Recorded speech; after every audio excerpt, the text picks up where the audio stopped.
Sir ఆ SI ఎక్కడ ఉన్నాడు? అతనికి ఈ ఆత్మహత్యలకి ఏదో ఒక సంబంధం ఉంది సార్. నన్ను మహాదేవపురం పంపించేసి ఇక్కడ ఇంకో చావు ప్లాన్ చేశాడు.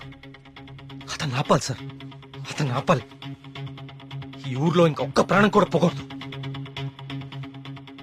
ఏం మాట్లాడరేంటి సార్? చచ్చిపోయాడు బాబు, చచ్చిపోయాడు బాబు. నువ్వు మహాదేవపురం వెళ్లిన కాసేపటికే విషయం జరిగిపోయింది.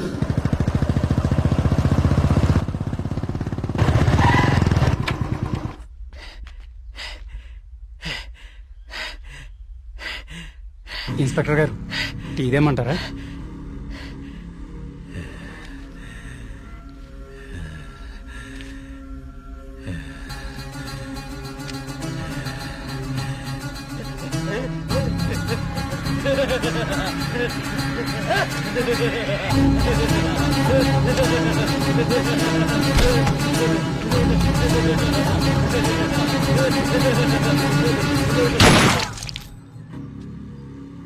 ఇంకొక ప్రాణం కూడా పోదని మాటిచ్చావు. ఇప్పుడు ఊళ్ళో వాళ్ళకి మనం ఏమని ధైర్యం చెప్తాం? ఏ ఊరి చరిత్ర చూసినా ఏముంది? నా ఎండు చేపల కంపు, చిన్న చేపలు చచ్చి పెద్ద చేపలు బతికిన ఇదని చెప్పండి. అంతకంటే ఏం చెప్తారు? మీ వంశ చరిత్రలో ఈరగాథలు చెప్పుకోవడానికి ఈ ఊరు ఉండాలి, ఆ గుడి ఉండాలి, చిత్తం బాబు అనడానికి ఈ మడుసులు ఉండాలి. కానీ వర్మ గారు, మీకు ఊడిగా చేయడానికి కూడా మడుసులు మిగడం లేదు ఈ ఊళ్ళో. ఎమ్మెల్యే గారు, మీరు నన్ను అపార్థం చేసుకుంటున్నారు. ముందు మీరు సరిగా అర్థం చేసుకోండి. పోతున్న పేనాలు గుడిసిల్లోయి, కోట్లో కాదు కదా, అందుకే మీకు అర్థం కావట్లేదు. అయినా ఓ ప్రశ్నకి సమాధానం చెప్పండి. ప్రమాదం అని తెలిసి ఈ ఊళ్ళోనే ఎందుకు ఉండాలి? ఇన్ని పేనాలు పోతున్నా ఏ స్వార్థంతో మీరు జనాల్ని ఈ ఊరు వదిలి అనుకుండా చేస్తున్నారు? చెప్పండి సమాధానం. వర్మ గారు, గుడి దగ్గర చిన్న పూజారి ఆత్మహత్య చేసుకోవడానికి ప్రయత్నించాడు.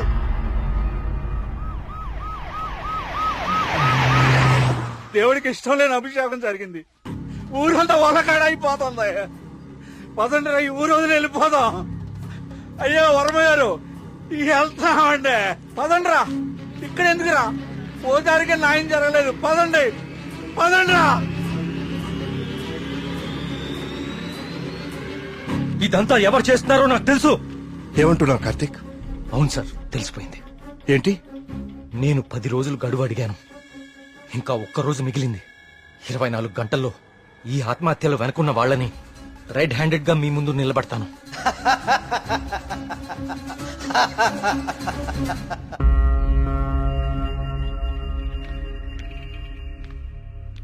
కార్తీక్ అడిగిన ఒక్కరోజు గడువు గురించి ఎమ్మెల్యే గారితో ఫోన్లో మాట్లాడారు.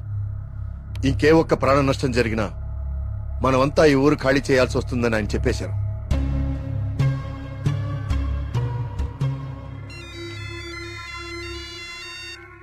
వర్మ గారు ఏం చేస్తున్నారు? ముఖ్యమంత్రి గారితో ఎమ్మెల్యే గారితో ఇప్పుడు దాకా ఫోన్లో మాట్లాడారు. ఇంకేవో మన ఊరు గురించి మాట్లాడుతున్నారు. సరే కుమార్. స్వామి, సమస్య సృష్టించింది నువ్వే, పరిష్కారం చూపించాల్సింది నువ్వే. ఊరు ఖాళీ అవ్వడమే నువ్వు చూపించే పరిష్కారమా?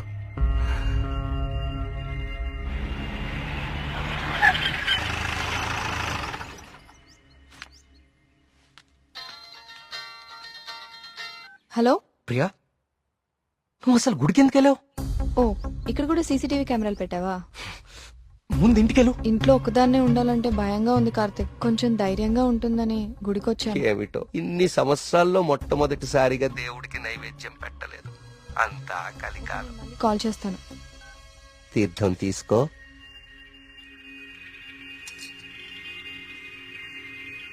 ఆయుష్మాన్ భవ.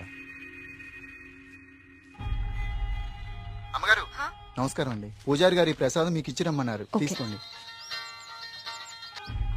హలో. హలో. Thank you. ఉంటానమ్మా.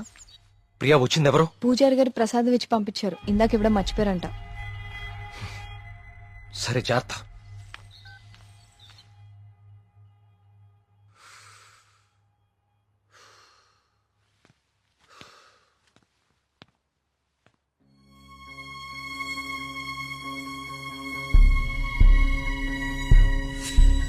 ఏమిటో ఇన్ని సంవత్సరాల్లో మొట్టమొదటిసారిగా దేవుడికి నైవేద్యం పెట్టలేదు.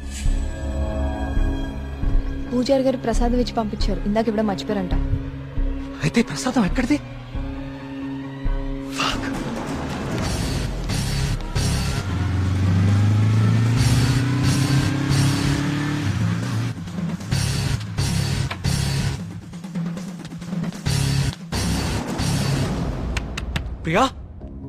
ప్రియా ప్రియా ప్రియా తలుపు తీ ప్రియా ప్రియా వినపడుతుందా? Shit. ప్రియా ప్రియా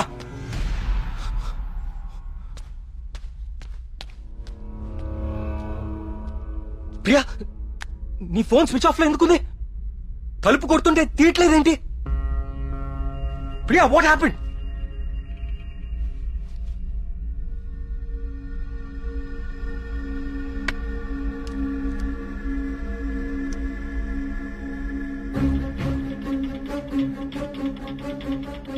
ప్రియా నో. ప్రియా ఏం రాస్తున్నావు అక్కడ? ప్రియా ప్రియా చూడు ఇక్కడ. ప్రియా చూడు ఇక్కడ please look at me Priya.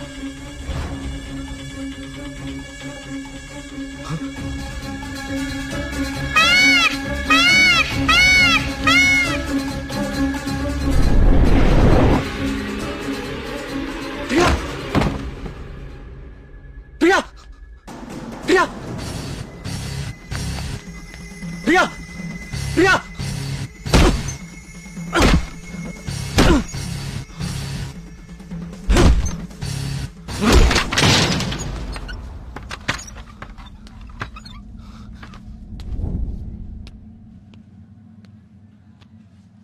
She's fine. కాకపోతే వెయిన్స్ చాలా డీప్ గా కట్ అవడం వల్ల బ్లడ్ లాస్ చాలా హెవీగా ఉంది. తన స్పృహలోకి రావడానికి కొంచెం టైం పడుతుంది.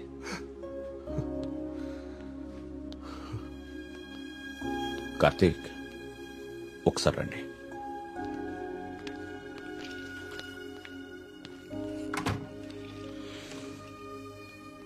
కార్తీక్ నువ్వు నన్ను రమ్మడం మంచిదైంది. నీ అనుమానం నిజం. ప్రియ తిన్న ఫుడ్లో ఒక డ్రగ్ కలపబడింది. ప్రియ బ్లడ్ ని పవర్ఫుల్ మైక్రోస్కోపిక్ అబ్జర్వేషన్ చేశాను. ఆ డ్రగ్ వల్లే ప్రియ ఆత్మహత్య చేసుకోబోయింది. విషయం అయితే చనిపోతారు, ఇలా డ్రగ్ మూలంగా ఆత్మహత్య చేసుకోవటం ఏంటి? చెప్తాను.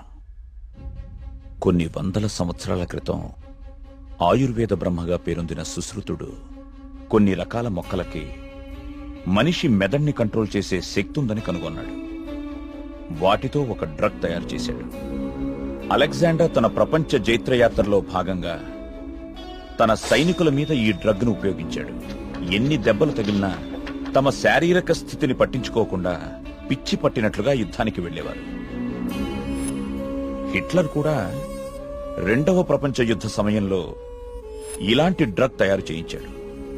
అయితే అదంత సక్సెస్ అవ్వలేదు. ఆ డ్రగ్ ని 3 డోసెస్ గా ఇస్తారు. రోజుకి 1 డోస్. ఆ 3rd డోస్ బాడీలోకి వెళ్ళాక డ్రగ్ ఎఫెక్ట్ స్టార్ట్ అవుతుంది. ఎవరైనా ఈజీగా ఆ వ్యక్తి మెదడుని కంట్రోల్లోకి తీసుకోవచ్చు. అంతేకాదు, ఆ 3 డోసెస్ ఒకేసారి కల్పిస్తే అది సైనైడ్ కంటే ప్రమాదకరం. It's a hypnotic suicidal drug. అంటే ప్రియా కూడా? ఎస్, ప్రియ విషయంలో కూడా అదే జరిగింది. ఆ డ్రగ్ కలిపారు. That might be 3rd dose. అంతకుముందే 2 డోసెస్ ఇచ్చేసి ఉండాలి. ఆ ఫుడ్ తిన్న వెంటనే ప్రియ మీద హిప్నాటిక్ ఎఫెక్ట్ స్టార్ట్ అయింది. అయితే ఎవరో తనని లెటర్ రాసి ఆత్మహత్య చేసుకునేలాగా హిప్నటైజ్ చేశారు. You're right. ఈ డ్రగ్ అసలు మన మార్కెట్లో దొరుకుతుందా? మార్కెట్లో ప్రోజోన్, డాల్మెన్ లాంటి హిప్నాటిక్ డ్రగ్స్ ఉన్నాయి. కానీ ప్రియకిచ్చింది వెరీ పవర్ఫుల్ డ్రగ్. అసలు ఇలాంటి డ్రగ్ ఒకటి ఉందని ఇప్పటి ప్రపంచానికి తెలియదు. వీటిని తయారు చేయడానికి కొన్ని రకాల మొక్కలు వాడతారు కార్తీక్. దే ఆర్ కాల్డ్ సైకోసిస్ ఇండ్యూసింగ్ ప్లాంట్స్. ఇవి జర్మనీ పరిసర ప్రాంతాల్లో మాత్రమే దొరుకుతాయి. కొన్ని లక్షలు ఖర్చవుతాయి కార్తీక్ ఈ డ్రగ్ ని తయారు చేయడానికి. మరి పోస్ట్ మార్టం రిపోర్ట్ లో ఈ డ్రగ్ గురించి ఎందుకు తెలియలేదు మనకి? అదే దీని స్పెషాలిటీ. 3rd డోస్ బాడీ లోపలికి వెళ్ళాక ఇది బ్లడ్ లో చాలా డీప్ గా మిక్స్ అయిపోతుంది. ఇది బ్లడ్ లో ఉండేది కేవలం 2 గంటలు మాత్రమే. ఆ తర్వాత ఎవాపరేట్ అయిపోతుంది. మనుషులు మామూలు అయిపోతారు. కానీ ఒకేసారి 3 డోసులు ఇస్తే వెంటనే చచ్చిపోతారు. పోస్ట్ మార్టం చేసేటప్పుడు నార్మల్ బ్లడ్ టెస్ట్ చేస్తాం కాబట్టి ఈ డ్రగ్ గురించి తెలియడం ఇంపాసిబుల్. అదృష్టం ఏంటంటే నువ్వు ప్రియని చాలా ఫాస్ట్ గా 2 అవర్స్ లోపే హాస్పిటల్కి తీసుకొచ్చావు.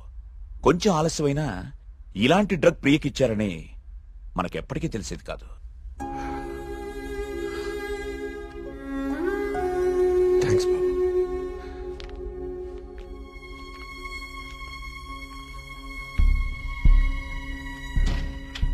అయితే అన్ని ఆత్మహత్యలకి కారణం ఆ డ్రగ్.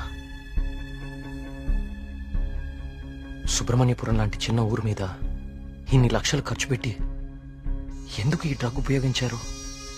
దేవుడి పేరు వాడుకుని జనాలను ఎందుకు చంపారు?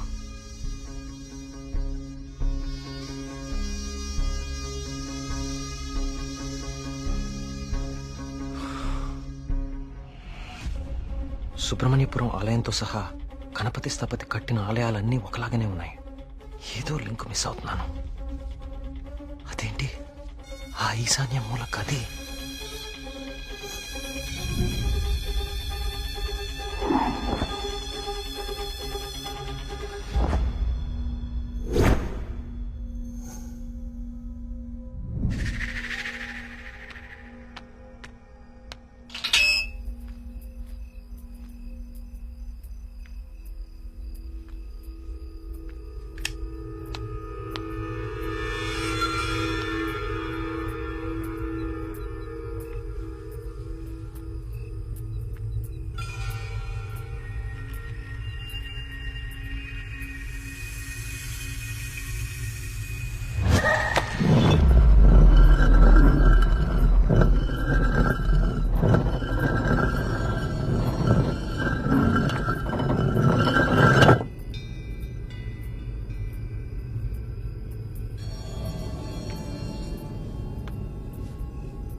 లిపి.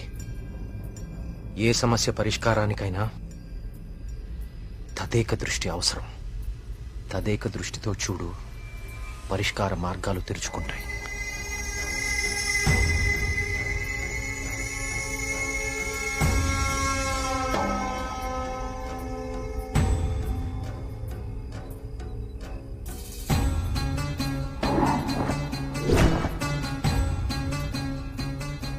తదేక దృష్టితో చూడు, పరిష్కార మార్గాలు తెరుచుకుంటాయి.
గణపతి స్థపతి ఆలయ నిర్మాణం మొదలుపెట్టాడు. స్వామి విగ్రహం అతన్నెందుకో బాగా ఆకర్షించింది. రహస్యంగా ఆ విగ్రహాన్ని పరీక్షించడం మొదలుపెట్టాడు. ఆశ్చర్యపోయాడు. కార్తీక పౌర్ణమి రోజున కొన్ని ఘడియల సేపు స్వామి విగ్రహానికి ఒక వింత శక్తి వస్తుంది. ఆ సమయంలో ఆ విగ్రహాన్ని తాకిన జలం తాత్కాలిక అమృతంగా మారుతుంది. మనిషి వయసును తగ్గిస్తుంది. కానీ కొద్దిసేపటికి యథారూపం వచ్చి అదే మనిషి ప్రాణం తీస్తుంది. అదే ఆ విగ్రహాన్ని కొన్ని రసాయన ద్రవాలతో లేపనం చేసి తిరిగి అభిషేకం చేస్తే ఆ జలం ఈసారి శాశ్వత అమృతంగా మారుతుంది. ఇదంతా కేవలం కార్తీక పౌర్ణమి రోజున మాత్రమే జరుగుతుంది. స్వామి విగ్రహానికి దాని కింద అంతర్భాగంగా ఉన్న శిలకు ఈ శక్తి ఉందని ఆయన కనుగొన్నారు. మహారాజుకి ఈ విషయం చెప్పాలని వెళ్లి చూసేసరికి మహారాజు రవివర్మ చింతాక్రాంతుడై ఉన్నాడు. కారణం, తమ రాజ్య సరిహద్దుల్లో పరమ క్రూరుడైన అస్లం ఖాన్ తన సైన్యంతో ఈ రాజ్యాన్ని నాశనం చేయడానికి సిద్ధంగా ఉన్నాడు. అస్లం ఖాన్ సైనిక బలంతో పోల్చుకుంటే తమ సైన్య బలం సగం కూడా లేదు. ఓడిపోవడం తథ్యం అనే దిగులుతో ఉన్నాడు మహారాజు. గణపతి స్థపతికి ఠక్కున ఒక ఆలోచన స్ఫురించింది. స్థపతి ఆ విగ్రహం గురించి తాను కనుగొన్నది చెప్పాడు. రాజు ఆశ్చర్యపోయాడు. ఆ రోజు కార్తీక పౌర్ణమి, అంటే స్వామి విగ్రహానికి వింత శక్తి వచ్చే రోజు. స్వామికి అభిషేకం చేసిన ఆ జలాన్ని తీసుకుని మహారాజు మారువేషంలో అస్లాం ఖాన్ గుడారానికి వెళ్లాడు. వయసు తగ్గించే మందు తన దగ్గరుందని మాయమాటలు చెప్పాడు. అస్లాం ఖాన్ మొదట నమ్మకపోయినా తన వాళ్లకి జరిగిన మార్పు చూసి ఆ జలాన్ని తను కూడా తాగాడు. రాత్రికి రాత్రి అస్లాం ఖాన్, అతని ముఖ్య అనుచరుల ప్రాణాలు అనంత వాయువుల్లో కలిసిపోయాయి. ఆ సుబ్రహ్మణ్యేశ్వర స్వామే తన రాజ్యాన్ని కాపాడాడని నమ్మాడు మహారాజు. ప్రజల క్షేమాన్ని ఆలోచించి స్వామికి అభిషేకాలు జరగకుండా చూశాడు. చావుని జయించడం ప్రకృతి విరుద్ధం. అందుకే గణపతి స్థపతి మహారాజు విగ్రహ రహస్యాన్ని ఎవ్వరికీ చెప్పలేదు. ఈ విగ్రహ రహస్యాన్ని గణపతి స్థపతి గ్రంథస్థం చేసి గుడిలోని ఈ రహస్య ప్రదేశంలో భద్రపరిచాడు. ఒక ప్రత్యేకమైన నాణాన్ని ఉపయోగించి ద్వారాన్ని మూసివేశాడు. భవిష్యత్తులో ఈ రాజ్యానికి ఏదన్నా ఆపద వాటిల్లితే భగవంతుడు ఆ ఆపదని తొలగించడానికి ఒక వ్యక్తిని ఎంచుకుంటాడు. అతన్ని రాజ్యానికి వచ్చేలా చేస్తాడు. ఆ వ్యక్తికి ఆ నాణెం, రహస్య గదిలో ఉన్న ఈ ప్రతి పరిష్కారాన్ని చూపిస్తాయి.